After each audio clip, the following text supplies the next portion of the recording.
programa, hermano del Papa emérito Benedicto XVI fallece en Alemania.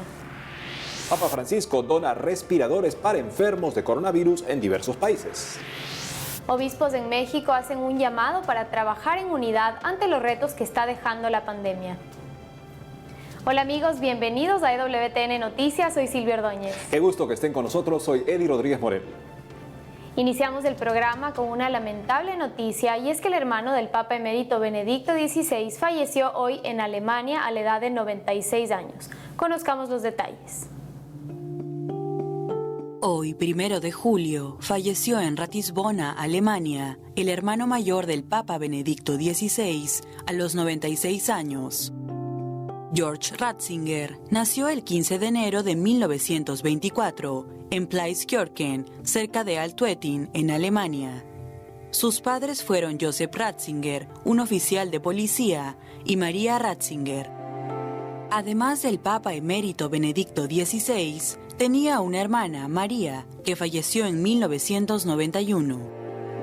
En esa línea, realizó los estudios eclesiásticos en el seminario de la Arquidiócesis de Múnich y Freising y fue ordenado sacerdote junto con su hermano Benedicto XVI el 29 de junio de 1951 en la solemnidad de San Pedro y San Pablo. Siguiendo con su historia de vida, en 1976 fue nombrado prelado de honor del Papa, razón por la cual tenía el título de Monseñor. Se sabe que Monseñor Ratzinger tuvo mucha cercanía con su hermano, el Papa emérito Benedicto XVI, a quien vio por última vez días atrás, cuando viajó de Roma a Alemania para visitarlo debido al delicado estado de salud del mayor de los Ratzinger. El encuentro se dio del 18 al 21 de junio del presente año.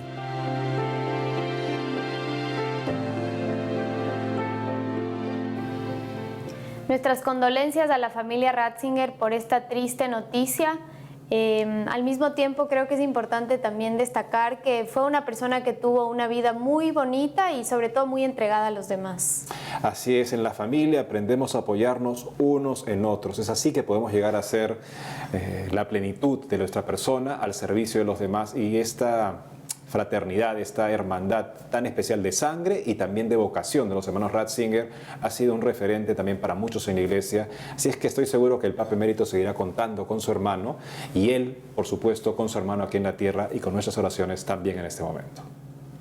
En otras noticias, el Papa Francisco realizó la donación de 35 respiradores para países afectados por el COVID-19. Hace unos días, frente a la aún continua emergencia sanitaria provocada por el COVID-19, el Papa Francisco donó 35 respiradores a 13 países, incluidas algunas naciones de América Latina.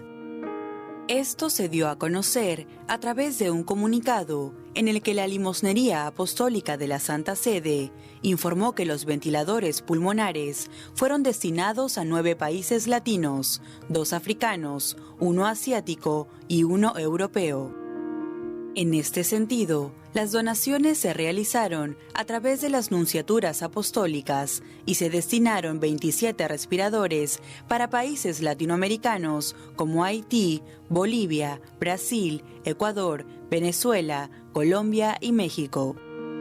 Por otro lado, cabe recordar que el Santo Padre sigue de cerca la evolución de la pandemia del COVID-19 en todas partes del mundo, mostrando su cercanía especial hacia los más necesitados mediante gestos solidarios y elevando sus plegarias en las celebraciones eucarísticas que celebra cotidianamente en Casa Santa Marta.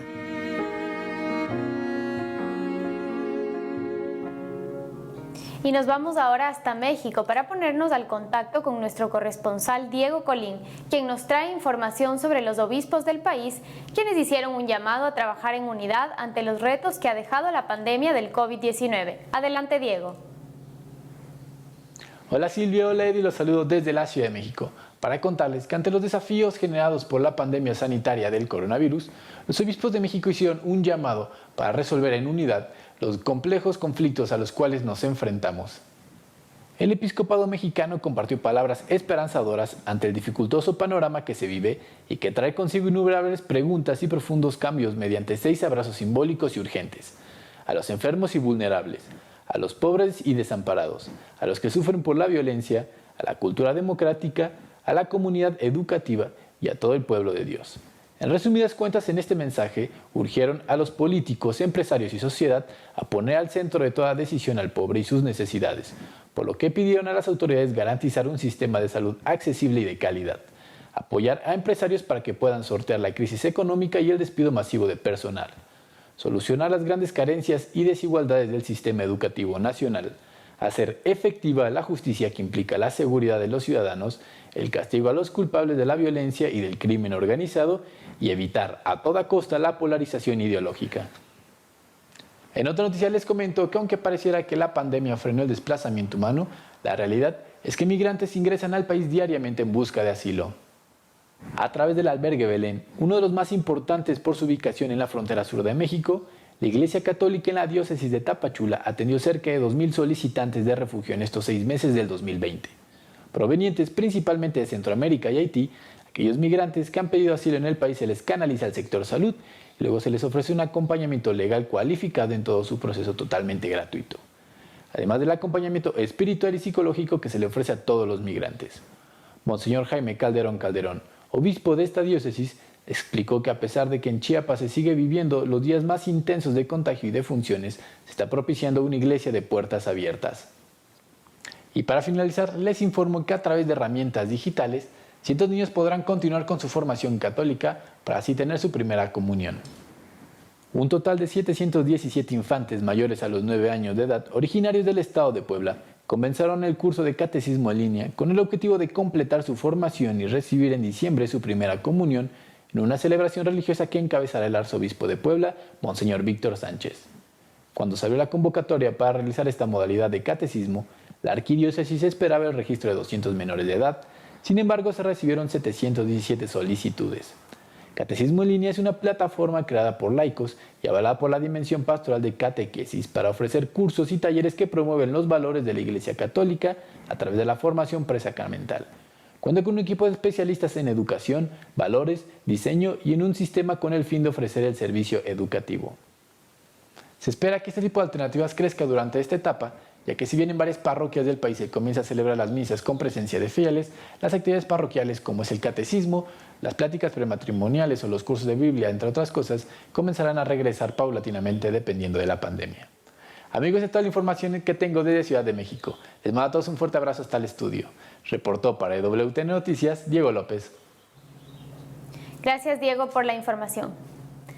Realmente es una ventaja ahora que en este contexto se haya podido realizar, por ejemplo, este curso en línea que nos comenta Diego, y esperemos pues que la formación llegue a todos estos niños de manera que estén bien preparados para recibir su primera comunión.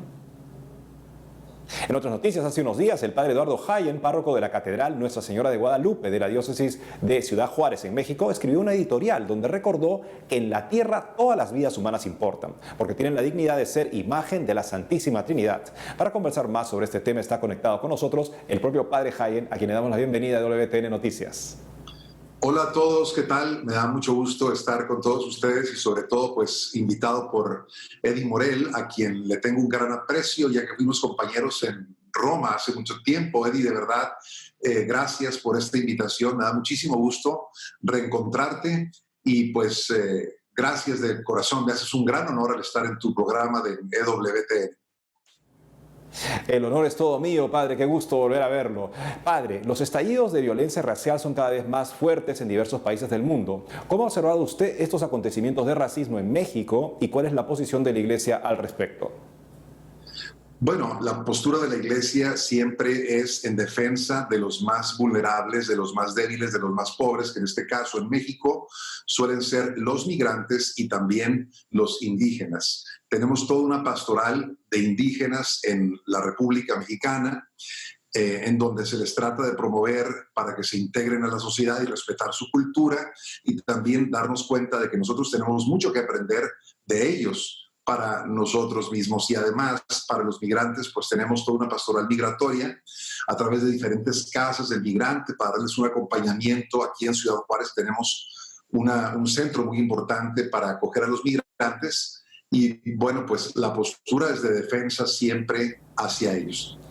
En su editorial usted comenta que el tipo de visión que tenemos de Dios puede influir en nuestra apertura hacia los que son diferentes. ¿Nos podría comentar al respecto? Sí, efectivamente, Dios es para nosotros Trinidad. Nosotros creemos que Dios es Padre, Hijo, Espíritu Santo, tres personas, un solo Dios, y esto por supuesto que influye en la manera en que nos relacionamos, porque Dios es un misterio de unidad en la diversidad de personas y al mismo tiempo una comunión de amor y de vida. Esto para nosotros es importante porque nos educa a nosotros también a la fraternidad y a aceptar a aquel que es diverso de nosotros, pero que comparte la misma humanidad. Entonces, la noción que nosotros tengamos de Dios va a influir, por supuesto, para el tipo de relación que tenemos con nuestros hermanos, ¿no? Por ejemplo, otras religiones pues ven un poco más distante la situación con otras razas, quizá porque se sienten elegidos de Dios o sienten que son ellos los fieles a Dios y los demás son los infieles. Y entonces, pues, esto hace que sea más difícil hacer la fraternidad entre las personas, o no, o aquellos que son también predestinados al cielo o los que están predestinados al infierno. Esto son diferentes concepciones que se pueden tener de Dios y esto hace que nos relacionamos también de manera diferente entre los seres humanos. Los cristianos y los católicos en específico creemos en la Trinidad y en la comunión de amor de tres divinas personas que nos educa, por supuesto, para la fraternidad y para aceptar al que es diferente, para ser una sociedad unida en la diversidad. Padre, finalmente, ¿qué mensaje le daría a las personas sobre este tema tan delicado del racismo y en el que a veces se cae con comportamientos que no son cercanos a nuestro prójimo? El mensaje es claro para todos nosotros. Tenemos que abrirnos siempre a ver al otro como un don de Dios, al que es diferente, como un don de Dios para nosotros. Primero, pues en nuestra familia, en nuestra nación, pero también nuestras naciones son multiculturales y tenemos que crear siempre la unidad en la diversidad. Y esto tenemos que darnos cuenta, bueno, de la importancia que tiene la dignidad de la persona humana. Y por esa dignidad que tiene, porque es imagen de Dios, por supuesto que es un hermano mío también. Y estoy llamado como cristiano a venerar a Dios en mi hermano, sea de la raza que sea, y empezando por los no nacidos, que son también miembros de nuestra raza y tenemos que respetarlos. Por eso promovemos una cultura del amor y de la vida. Padre Eduardo Hayen, una alegría volver a verte. Muchas gracias por haber estado con nosotros hoy en EWTN Noticias. Eddie, encantado de volverte a saludar y espero que si Dios nos concede vernos pronto, nos podamos dar pues un abrazo fraterno tú y yo. Gracias. Gracias nuevamente, Padre. Amigos, tenemos que hacer una pausa, pero al volver, obispos de Venezuela piden a periodistas seguir narrando el anhelo de un país justo. Además, realizarán actos solemnes en memoria de todos los enfermos y fallecidos por coronavirus en Colombia. Ya regresamos con más información en EWTN Noticias.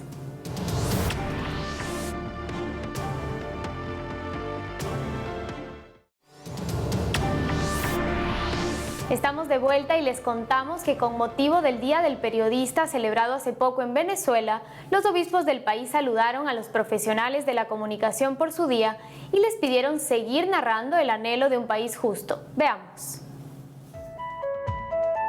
Con ocasión del Día del Periodista, celebrado en Venezuela cada 27 de junio, la Comisión Episcopal de Comunicaciones de la Conferencia Episcopal Venezolana felicitó recientemente a quienes ejercen esta profesión y los catalogó como los profetas de la hora.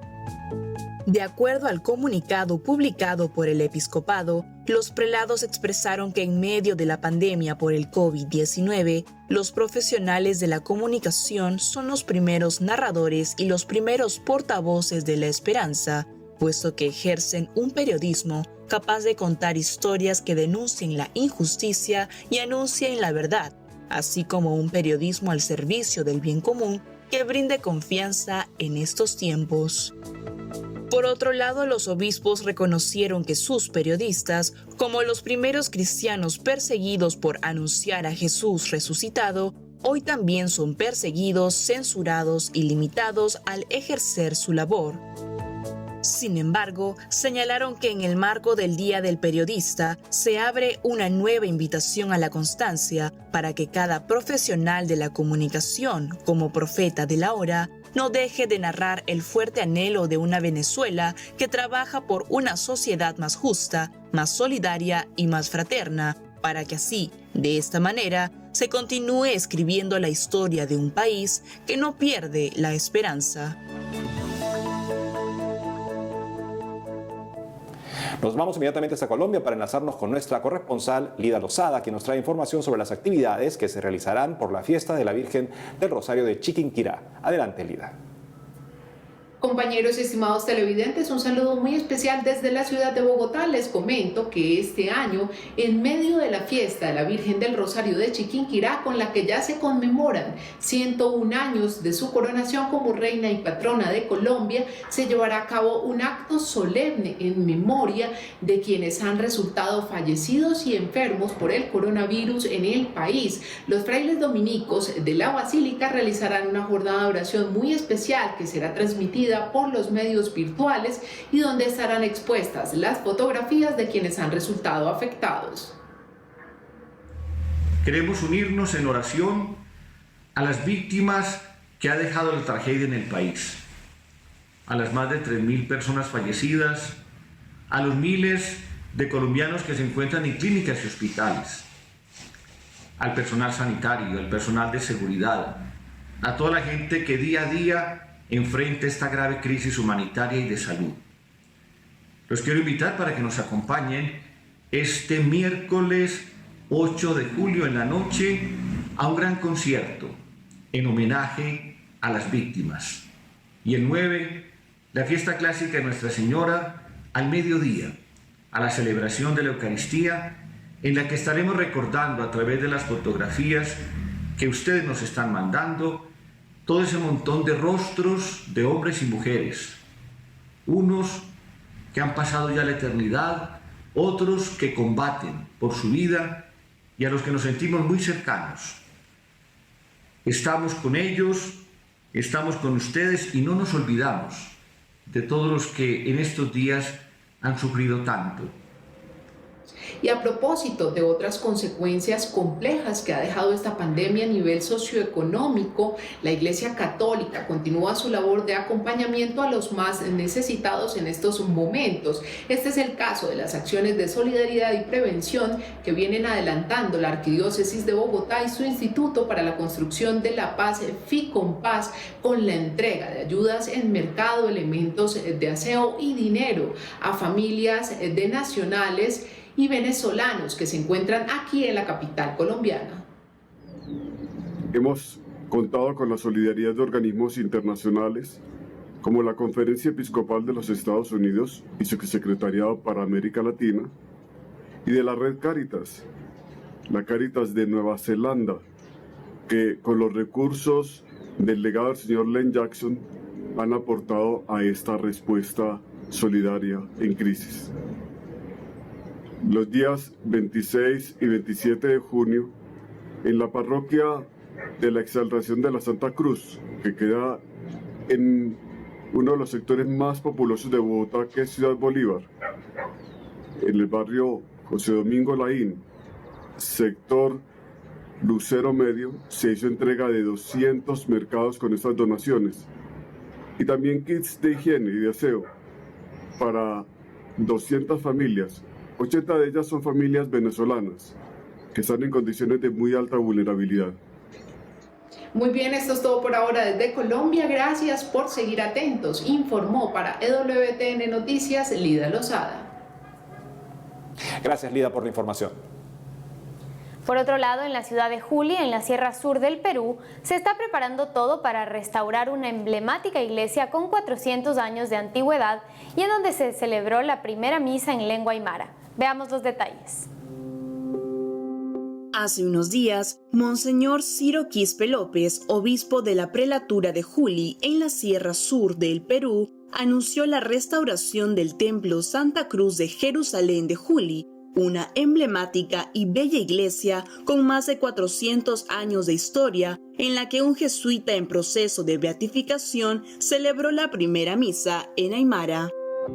En recientes declaraciones a Así Prensa, Monseñor Quispe contó que este año, viendo la importancia del templo, abandonado durante casi 100 años y tras diversas promesas inconclusas de algunas autoridades, se logró finalmente con el Ministerio de Cultura y la Dirección Desconcentrada de Cultura del Cusco poder asumir finalmente el reto de restaurar esta obra monumental que no es solo importante por su arquitectura, sino también por la cultura que preserva y por supuesto por su dimensión religiosa y evangelizadora. En esta línea, el prelado explicó que actualmente el proyecto de remodelación se encuentra en la fase técnica, en la que se recopila la información necesaria para posteriormente empezar los trabajos de restauración entre los meses de septiembre u octubre. Asimismo, expresó que dicho trabajo podría tomar aproximadamente 3 años. Cabe destacar que el Templo Santa Cruz de Jerusalén de Juli tuvo una astilla de la Santa Cruz de Jerusalén, lo cual realza aún más su importancia y valor histórico.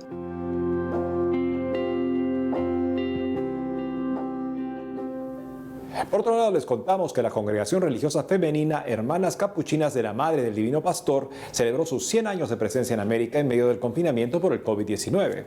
Para contarnos todos los detalles al respecto, está conectada con nosotros la hermana Victoria Hernández, religiosa colaboradora de la investigación histórica por el centenario de la Congregación de las Hermanas de la Madre del Divino Pastor. Hermana Victoria, bienvenida a EWTN Noticias. Muchas gracias. Hermana, felicidades por este centenario. Por favor, cuéntenos cómo se fundó su congregación y por qué eligieron la advocación de la Madre del Divino Pastor. La congregación se funda en el 27 de mayo de 1850 en un pueblo de Ripoll, en Barcelona, España. Se dedica a la enseñanza de la juventud y de la niñez. A los 70 años de su fundación, el Espíritu Santo sopla a los superiores que rigen en ese momento y el 23 de mayo de 1920 fundan la nueva comunidad educativa y misionera en la ciudad de Bútel, en Nicaragua. A partir de esta fundación, la congregación abre espacios también a otros países como Guatemala, Costa Rica, Colombia y Cuba. ¿Por qué la advocación de la Madre del Divino Pastor? El beato José Tous Capuchino tenían una tierna devoción a esta imagen de la Madre del Divino Pastor, incluso era la patrona de su misión. Al fundar la congregación, él quiso que la Virgen fuera nuestra patrona y entonces la nombra como abadesa suprema de la congregación, a quien nosotras en cada festividad le rendimos obediencia. Ella es la que nos ayuda y nos alienta en el trabajo de cada día y en la conducción de las almas a pedir de su divino Hijo. ¿Y nos podría comentar cómo celebraron este centenario en medio del confinamiento y qué otras actividades tienen programadas para continuar la celebración? Bueno, las actividades en medio de esa situación actual, cada comunidad en su interno hizo varias actividades según su capacidad y luego algunas se compartieron en la plataforma. Por ejemplo, la misa de acción de gracias que se hizo ese día en la sede del centenario se compartió a nivel de esta plataforma donde estuvieron presentes las comunidades, alumnos y exalumnos. ¿Qué otras actividades tenemos? Pues más bien tenemos actividades pendientes. Dado la situación, el plan que teníamos programado no se pudo desarrollar tal como se plasmó. Entre ellos tenemos la visita de la imagen peregrina, que es la Madre del Divino Pastor centenaria.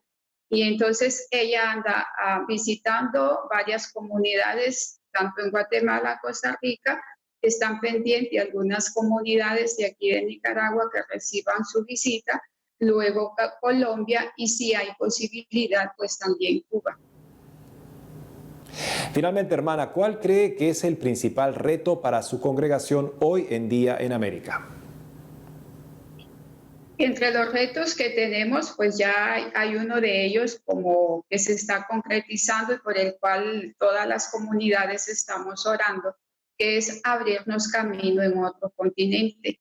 Y además de ello, a la luz del centenario, pues está también el seguir trabajando el legado que nos ha dejado nuestro fundador, estarlo actualizando y adecuando a las necesidades que se nos van presentando en el día a día.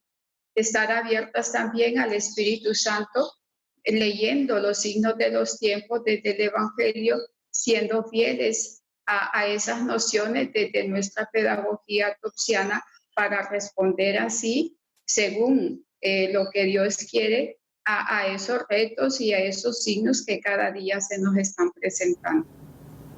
Hermana Victoria Hernández, muchas gracias por habernos acompañado hoy en EWTN Noticias.